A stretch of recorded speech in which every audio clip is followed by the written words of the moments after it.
Uh-oh.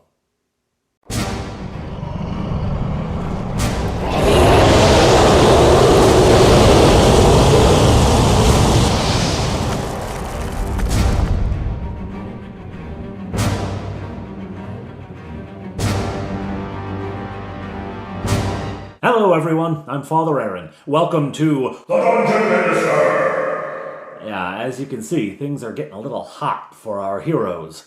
They have recently been chased down by agents of the Baron of Kilmarnock. The Baron, who seems to be at odds with the Count, in fact, is blatantly, obviously at odds with the Count of Kilmarnock, the Count for whom the players were on a supposedly secret mission. A mission which doesn't appear to have been very secret. At least the soldiers who had chased them down seemed to have guessed that the heroes are working for Count Kilmarnock. Now, they have escaped those soldiers and are fleeing northward. The heroes in question, as a reminder for long-timers and as information for people who are here for the first time, the heroes in question are Foefire, the 6th level thief, Touchberry, the 5th level halfling, and Bob Johnny and Fleetwood, the 4th level elves. Keeping in mind that in BECMI, race and class are the same thing as far as elves and halflings and dwarves are concerned.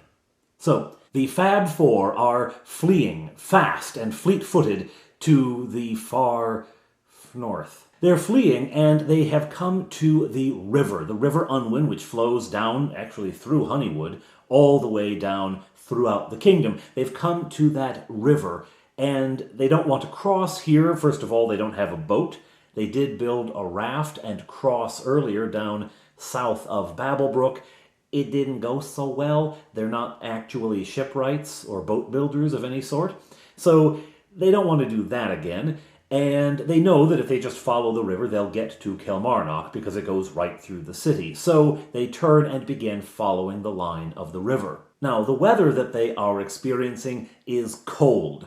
So perhaps that would make more sense. Because it's still cold, even though we are now into May. It has been pretty much a year since this group started adventuring together. Well, Fleetwood and Bob Johnny and their brother Sleekfoot, who then left because my middle boy wanted to play a cleric, who then left because he wanted to play a halfling more. Anyhow, at any rate, it is now May, and it is still cold. It is still winter. Fleetwood, that's played by my eldest, he's the cautious one, and he says he wants to avoid the river. I tell them that along the river there are scrubby trees and denser brush and things like that because seeds get washed down the river and planted along its banks all the way down, whereas on the top it's more grasslands and eventually farmlands in some places. Where they are now, it's rough grassland, but you know, this area is farmed as well, and it's all rather clear at the top. So he says that they should stay 50 feet away from the river in case anything jumps out at them from the bush. Well, isn't he prescient? Because I roll a wandering monster check and I'll be darned, something comes up. Okay, well, using the tables found in the expert book, let's roll what category. It's an animal. All right, I already know how this is going to end. What kind of animal is it? It's a wild boar. Actually, at first I get an elephant, and that clearly doesn't work in my setting. Sorry. So I re-roll it and I get the boar. Now, I said I know how it's going to end because Bob Johnny is now keenly aware that he has the ring of animal control, and so that's exactly what happens. I describe the crackling of the underbrush, something large moving off to your left, about 50 feet away along the river, and out from the brush barrels a huge, lumbering, shaggy shape. Two more come charging behind it. Wild boar. I use my ring to command them to leave. Yeah. Why did I give him that ring? Okay, so roll to see how many you control. He rolls. 2. There are 3. 2 of them go scooting away to the north. He tells them to just keep running. Run, run, run, run, run, and they run north. The third, not so much. So, reaction roll for the monster, attack. Another roll, and the monster has initiative. It charges at the group, and I randomly select who it's attacking. Fleetwood barrels into him. Boom! This massive creature throws him back, and he takes 5 points of damage, hurled back into the snow. As the creature charges into their midst, Touchberry takes a swing and hits, and then Bob Johnny takes a swing with his great axe, and down it goes. He hit for with 11 points of damage or something, because he's got the axe, it's a magic axe, so it has a bonus, plus his strength, but he walloped this thing. So with Touchberry's hit and this, down the thing goes. Now, Bob Johnny broke his concentration. In order to attack with his axe, he broke his concentration on the other boar that he'd sent away. What are they going to do? Roll for reaction. They take off. Oh well. Now, when the boar first emerged, my boys didn't want to attack it. They didn't want to fight this thing. They don't like killing just animals. But when it did attack, they decided, okay, looks like meat's back on the menu, boys. And so they spend the rest of the morning, precious time, which they should be using to flee, they spend the rest of the morning butchering a boar. So they're going to have ribs for dinner that night. Once that messy job is accomplished and they have some chunks of meat, and Bob Johnny has saved the tusks, he wants to mount them on his dragon scale shoulder epaulets, or whatever those things are called. He wants to mount those on there, so he's going to be a smelly kid. Anyway, after they've accomplished that, they head along further north, and they discover a small hamlet. Now, this isn't on the map. The map contains village level and up. Little hamlets don't show up. Little tiny collections of huts and houses, little farmings, farmsteads and things like that. None of that shows up. And that is partly so that I have the freedom to drop things in wherever I want them. Anyhow, they come across this, and as the light is failing, it's getting near to night. The days are growing longer, and it should be getting warmer. It's just not. Anyhow, they approach this hamlet as the light is fading, and they can see the smoke going up. That's what first alerts them to its presence. So they sneak up. They are nervous. They say, okay, well, a horseman could have gotten here, using the roads, could have gotten here a lot faster than us, because they're struggling through long grasses and snow and things like that. I'm not too comfortable with this. Let's just spy the place out. Okay. What you see is a charming, quaint little hamlet, a few houses clustered about, probably farmers. No one's outside because they've been working all day. They're inside preparing for an evening meal. All right. Well, let's make camp and let's roast up these ribs. Okay. What are you going to roast the ribs over? Well, a fire, What are you making your fire out of? Wood.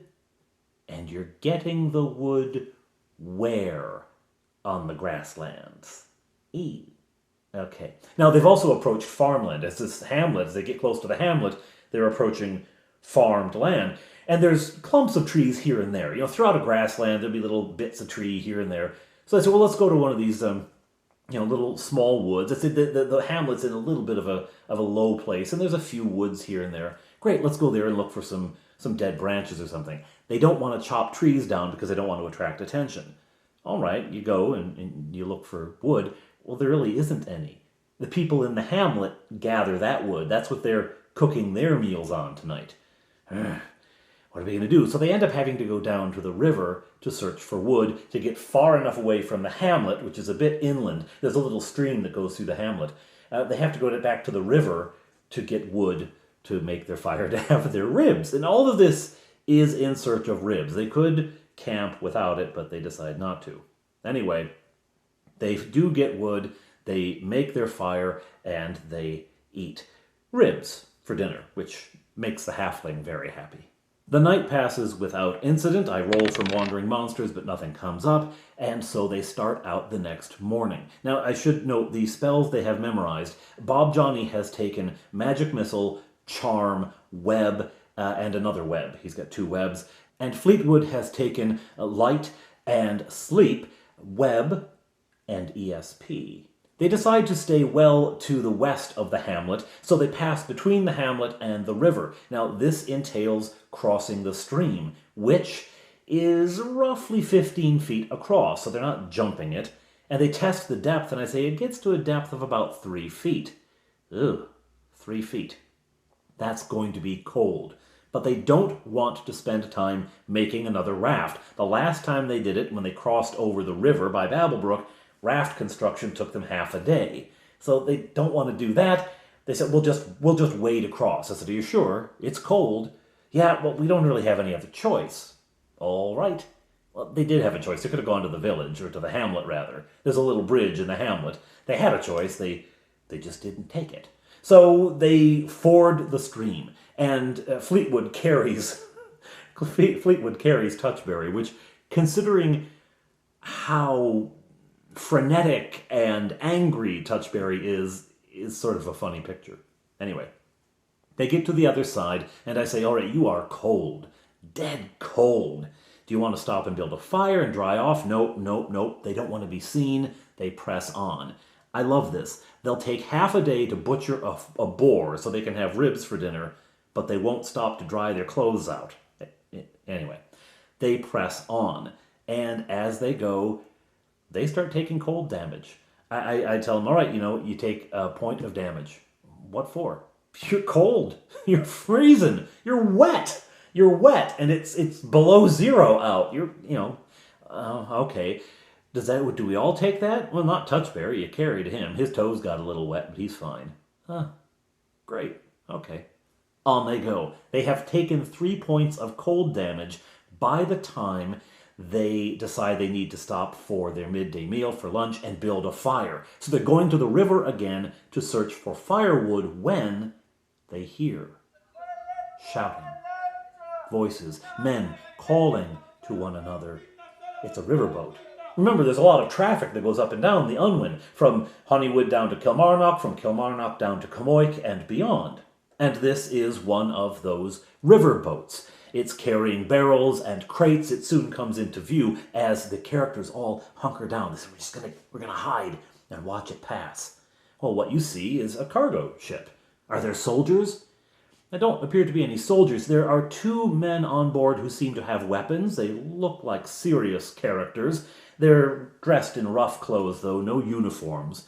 But they're clearly the guards. They've probably been hired to guard the boat. Just like you guys were hired to guard the ale shipment that came from Honeywood down to Kilmarnock one time, remember? Okay.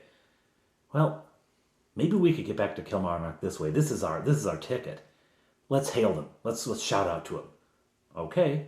So, Fleetwood, who has the highest charisma at 14, stands up and calls out, "Ho there!" Oh.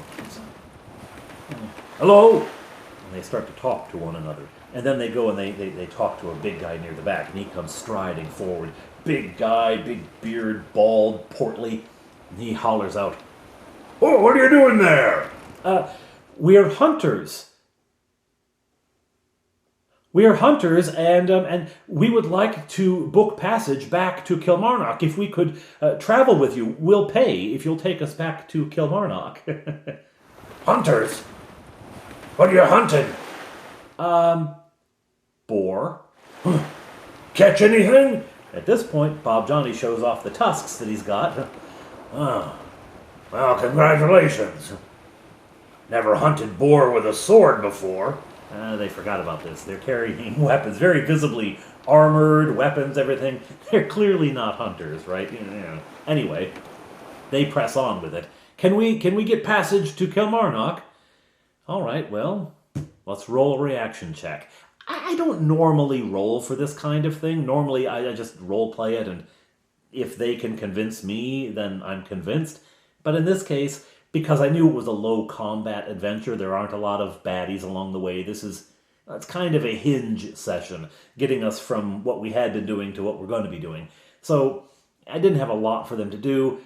I said, you know what, I'll roll for this kind of stuff. So I rolled the reaction, and I gave the bonuses for Fleetwood's his charisma, and lo and behold, the guy's okay with it.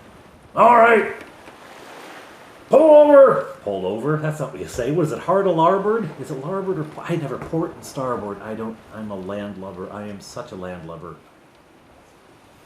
Neither of them makes a P. Anyway, they go over to the shore, the east shore, the right port, starport. Anyway, they go over to the right, and they get as close as they comfortably can with the draft of the ship and the shallowness of the river at the banks. And so they've got to charge through the water again, and they do. They get in and heave Touchberry up onto the ship, and everyone else climbs up on the boat and make their greetings all around. There's a certain suspicion from the sailors of the craft, and certainly from the guards. The guards make a point of putting their hands on their pommels and resting their hands on the pommels of their swords and eyeing them up. They want them to know. They want them to know. These two, I quickly decided, were a second and third level fighter who'd been hired for this duty.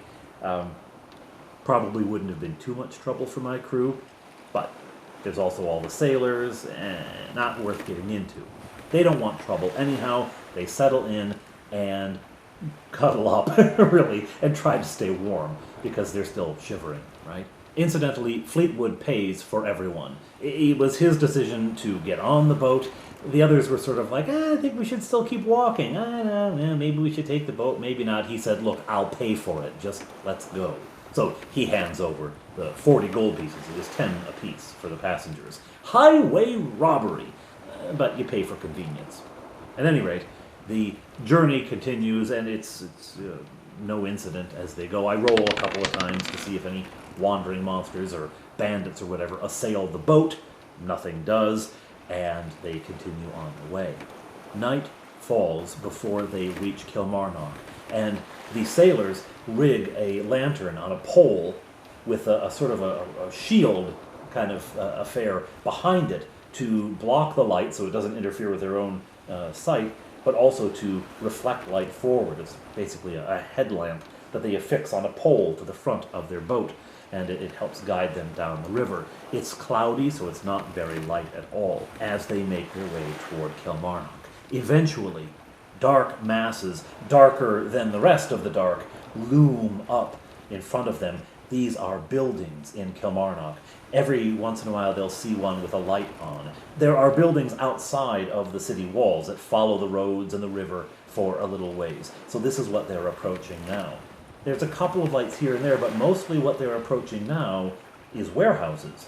It's on the river, makes sense. And that's where this boat is going. They pull along a row of these with a wharf alongside, and they tie up at the last one, and out everyone gets.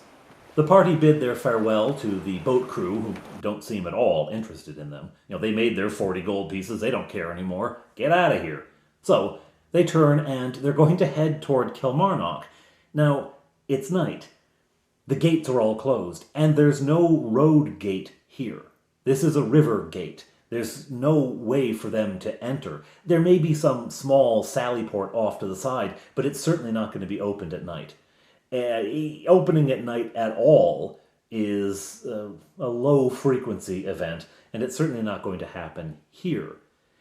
Anyhow, they're making their way up along the riverside, which does have a bit of a boardwalk along it, and as they go, they see another lantern. They've lit a lantern. They see another lantern coming toward them. Okay, what do we do? What do we do? Should we go somewhere? There's nothing but river on one side and locked buildings on the other. Where are you going to go? So they simply walk forward, and what they meet is a troop of guards coming out of the dark at them. Who goes there? And for a while, they don't want to say to the players. Around the table, they just start looking at each other. Should we say our names? Right? They're back in the friendly territory. They're back in the Count's lands, but they don't know what to say. All right, eventually they give their names. Their names mean nothing to these guards. These guards are not high up in the Count's councils. They don't know what's going on. They say, what is that supposed to mean? What are you doing here? What do you want? Why are you doing out at night armed? Right, so the weapons cause trouble. When you get into civilization, the weapons cause some issues, right? So they have to explain themselves. We're coming back from a journey, is all they say. We're coming back from a journey. We're just trying to get back to Kilmarnock. You're at Kilmarnock. Well, we're looking for like a hotel. We need to see the Count. They get real suspicious. Why do you need to see the Count? Armed people show up and say, we need to see your leader. Take us to your leader. Really? Come on. They're not happy about this. So they get real cagey and say, We could take you to him tomorrow. Come with us. well, is there an inn? Come with us. Okay, then. So the guards surround, it turns out there were 10 of them, surround the party and lead them back. They keep leading them along the way the party was walking, the direction from which the guards had come, up to the end of a row of buildings and around a corner to kind of an open space. Clearly an area where the city will eventually fill in, but for now it's rather open. There's a small guard shed down there, a barracks, to which they take them and where they provide them places to sleep. Sir, these 4 were found out on the dock. And the captain says, So, what business does it... Yeah, I got this from Eomer. What business do 2 elves, a halfling, and... Well, hello. What do you have here? What business do you have? And they again say that they need to see the Count, and he gets, again, very guarded. We'll see what the Count has to say tomorrow. Give him bunks. Make sure the lady has a place. Yeah, you flirt with your own wife during the game if you can, right? There are only 2 available straw pallets for them to sleep on. Fofire takes one. She's also the lowest in hit points. And Touchberry takes the other. Or is it Fleetwood? And now I forget. It doesn't matter. 2 of them take straw pallets. The other 2 sleep on the floor. They've been sleeping in worse. They're fine. At least there's a fire. They're warm. And they stop taking damage. I forgot to say they'd take another couple hit points of damage on their way up here anyhow. All right. Fine. They rest. And the next morning, when they wake up, the guards march them up to the wall and then around it. There's a hard-packed track that runs around the perimeter of the wall, and it is on this that they lead the players to the next available gate. This happens to be the gate where their horses are kept. Their horses are at a stable just inside here, but the soldiers are not going to let them stop and pay for the horse boarding at all. No, they're going to march them right through, past Marnock's shrine, through where the market is beginning to set up for the day, and to the Count's palace. In they go. There's a line beginning to form of people who are, waiting to see the Count, and so they have to get into line. They're like third in line because it's relatively early still. There's a merchant who's looking over paperwork, very flustered. There's 2 guys who are glaring at each other. The guards say that they had been fighting, they're drunk and fighting the night before, and there's an elderly woman who has some case to plead before the Count. So they stand in line and wait. There's guards around at various points glaring at them. They go into the tower, the wooden tower on the front, and up to the 2nd floor, and eventually they are brought into the throne rooms, probably not his audience chamber, okay? And there is the Count seated on his... It's not a throne, it's just a chair. Anyway, seated there. And he sees them walk in and just does this. That's it. And my boys are like, why? What's this? What's that? What's that? He then orders his guards who are in the room with him to leave, and orders the corporal who tries to explain, we found these people loitering around on the docks last night. No, go. I don't want to hear it. Go. I know them, go. Once everyone else is out of the room, the Count turns on them and says, What did you do? You were supposed to be secret. You were supposed to be hidden. You were supposed to be... Do you know I have had 3 messages from the Baron asking what my people were doing down there? I can only deny it so many times. Oh, sorry. Yeah, things happened. Things happened. What happened? This is always a fun bit. If you can get your players to do this, to tell back what has happened. If you can get them to recount the past adventures. Sometimes when we begin a session, I start it by saying, what happened last time? Because if I tell them, then I may be telling them things that I know that they never found out. But if they tell it back, first of all, I get their perspective. I also find out how much they remember. And I find out how they heard it, how they received it, which helps me shape the next leg of the adventure. Oh, my candle's going out. Oh, no, it hasn't. It was just very, very low.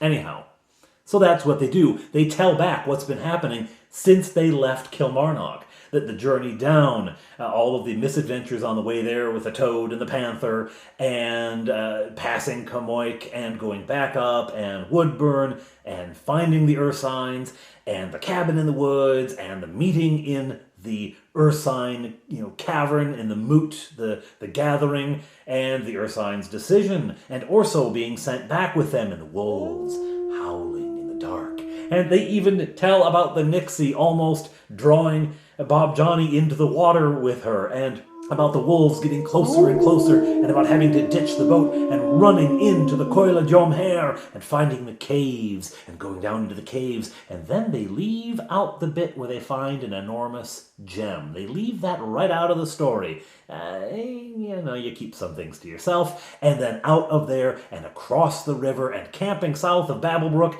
and the Babblebrook town guards finding them and taking them up to Babblebrook and introducing them to the Reeve. So really, we had no choice. They took us there. We tried to avoid it, but anyway. And then the whole bit about the Reeve being a doppelganger.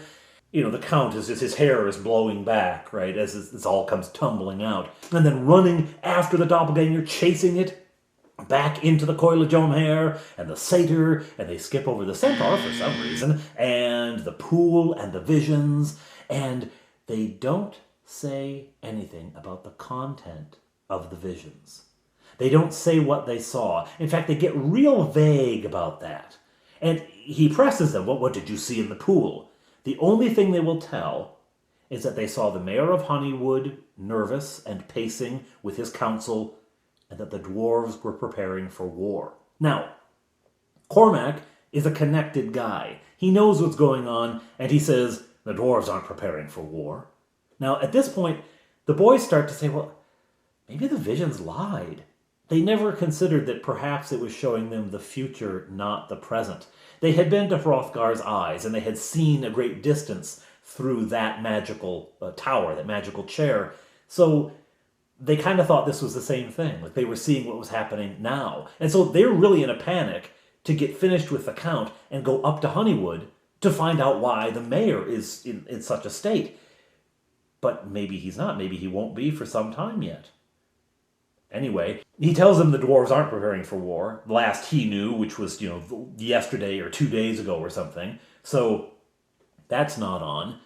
And it certainly wasn't when they were looking in the pool. So who knows what's going on there. Then they tell him about, coming out and the zombies and the soldiers. This is where he stiffens up and shakes his head. As you acted rashly, you have put me in a very awkward place. I have half a mind to throw you in prison. And you say the Ursines will not join us. This was not a fruitful trip.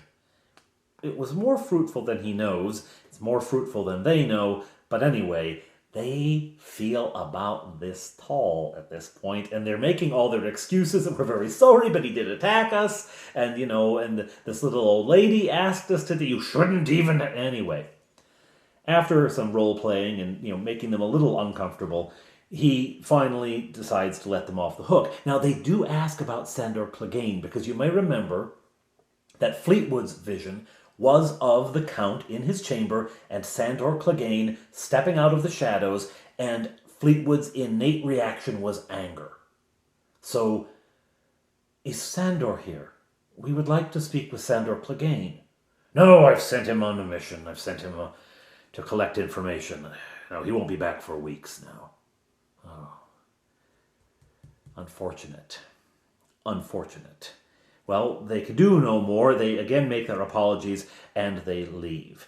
Now, They have 2 pieces of business to complete here in Kilmarnock before going. It's still, mid-morning at this point, so they could leave now if they wanted to. But they have 2 things they want to do. They want to go and collect their horses and mule and pay the exorbitant price because they've left them there for like 3 weeks now. They also want to get the sword.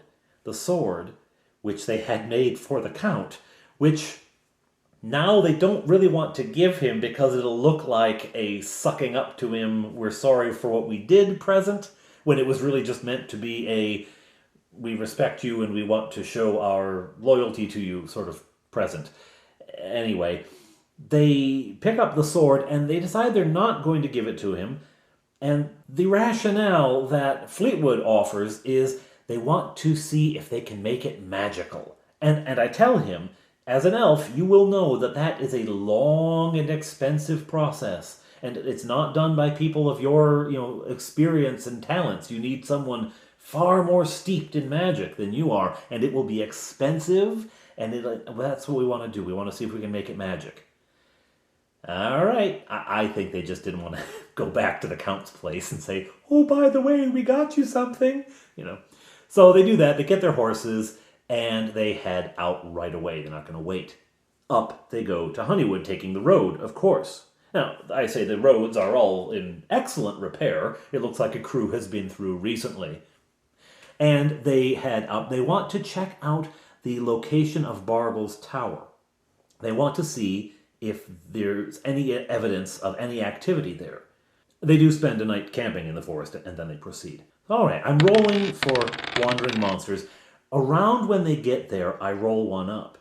But I decide I'm going to hold on to it. I'm going to hold on to it for the clearing where Bargle's Tower is. I've already decided Bargle's Tower is not there. It has not shown up there again. It can transport around. It can go to various places. It's not there. But I want to freak them out a little bit because of what I've rolled up. They go back and they find the path. It's not easy because snow has fallen and it's been a while. But they find the path. They follow the path and they find what they think is probably the clearing. So there's nothing there. Well, all right. It's about middle of the day, so they stop and they have their meal. Now, they're getting ready to leave when they hear flapping. Flapping. The last time this happened, it was a dragon. Weapons out there ready, and they dart into the woods under cover. And they watch and they wait. What do we see? You see over the snow, the patchy snow of the clearing, you see soaring a shadow, a winged creature. I look up. What do I see? Looking through the branches, you can just barely make out a white shape soaring above. Another white dragon. They look again. It's making an arc and circling back around, and now you see it descending and settling in the middle of the clearing, and now finally, clear of the branches, you can see it. It's a horse with wings. A Pegasus! Pegasus! Pegasus! Pegasus! That's pretty cool. I just wanted to freak him out with the whole flying thing because I'd rolled up a Pegasus and I thought that would be fun. So anyway, this Pegasus lands in front of them. They don't go anywhere near it. There's not the whole, we'll capture it and train it. No. They just leave it alone. They just say, we just want to watch it for a little while. He said, you watch it, and it's grazing. It's finding little patches of clover and other things that stick through the snow. And it stops and lifts its head, and it turns, and it looks in your direction. But then it goes back to its grazing. They say, okay, we're going to sneak away. And they leave it alone, which was cool. After this, they're heading north. Now, you'll remember, north of Bargle's Tower, the last time they came this way on the road, north of Bargle's Tower, they ran in, here they are again, centaurs. On the path ahead of them come charging a group of centaurs, and they stop and eye the characters. They don't really want to see centaurs right now, and the players at the table are saying, don't mention the Coil of Jomhair, don't mention it, say nothing about it. But these centaurs have heard. These centaurs know. And they are not happy. They are not happy at all. Okay, some role-playing happens, and we argue back and forth, right? This is all of the consequences of bad behavior are landing on them in one adventure. There's some arguing back and forth. The centaurs end up by saying, "You have lost an ally in the centaurs. Do not trouble us again." And they part and line the road. And the player's like, "Do we go?" They're not saying anything. "Okay, we'll go real carefully. We're going to go between them." And they have to pass between this line of centaurs just glaring at them, gripping weapons as they go. It is a tense moment. They get past that and continue on their way. They have a little bit more of a journey left, about a day, because it took about a half day to get up to their first campsite and then on. And all I'm doing here is I'm rolling for wandering monsters. Finally, one does turn up. Suddenly, rustling in the undergrowth, and again, it's dark by this point, rustling in the undergrowth and leaping out. This evening is clear, there's a bit of a moon. Leaping out onto the road are 5 small figures, brandishing spears and swords at them, and a voice to their right says, "Give us your gold." Those are kobolds. 6 kobolds, 5 to stop the horses, and 1 over in the bushes with an arrow aimed at Bob Johnny's head. "Give us your gold." Ah, you guys. Right, they don't even pull their weapons. They're like, "Are you kidding me? Are you kidding me? "Give us your gold." And Fleetwood here decides to take the path of least resistance and says, "All right, fine." Reaches into his bag and pulls out some silver pieces and throws them on the road. "Fine. If we catch you here again, we kill you." Go. Make sure to pay next time. And they go around them and on as the kobolds scrabble in the dirt, picking up the coins. Now, I was wondering, why not sleep? Why not cast sleep on them? I mean, you'd easily take down all of these half-hit dice creatures, but no, it just gives them some silver and moves on. At any rate, they finally reach Honeywood. The gates are closed against them because it is night, but they call up to the watchmen, they are recognized, and they are admitted in. They find their lodgings, stumble into their beds, and enjoy a secure, safe, and good night's rest. We play it a little longer. The next day, the party goes to meet the mayor. They want to talk to the mayor, and he's happy to see them, jovial, relaxed, nothing's been going on, and they ask him, "Why were you so worried? Why were you so nervous?" And he says, "I haven't been nervous or worried at all. It's actually been a relatively peaceful time. We're a bit worried about the weather, the fact that it hasn't changed, but no, there's been no real trouble. Why do you ask?" "Oh, no reason. I wonder what those visions were about."